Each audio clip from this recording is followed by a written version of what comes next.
isang street-level individual drug personality na kinilala bilang si alias Rusty Boy, 18 anyos, binata, walang trabaho at residente ng Barangay Ungyo, Butuan City, ang naaresto sa isinagawang buy-bust operation ng mga operatiba ng City Drug Enforcement Unit at BCPS-1 sa Purok 1, Barangay San Ignacio. Nasamsam mula sa sospek ang 3 sachet ng hininalang shabu na tumitimbang ng humigit kumulang 5 gramo at may tinatayang halagang 34,000 pesos, gayon din ang buy-bust money na nagkakahalaga ng 1,000 piso. Ang operasyon ay pinangunahan ni Police Captain Ramon Atenta, hepe ng CDEU, at itinuturing na matagumpay ang ginawang hakbang laban sa paglaganap ng ilegal na droga sa lungsod. Sa kasalukuyan na sa kustudiya na ng CDEU ang suspect at naharap sa kasong paglabag sa Republic Act 9165 o Comprehensive Dangerous Drugs Act of 2002. Patuloy namang nananawagan ang kapulisan sa publiko na makiisa at suportahan ang kampanya kontra ilegal na droga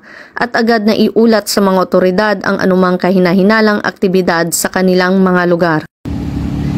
Mula dito sa Police Regional Office 13, ako ang inyong PNN Correspondent, Patrolwoman Jacqueline Cabiles, alagad ng batas, taga-taguyod ng Balitang Pulis.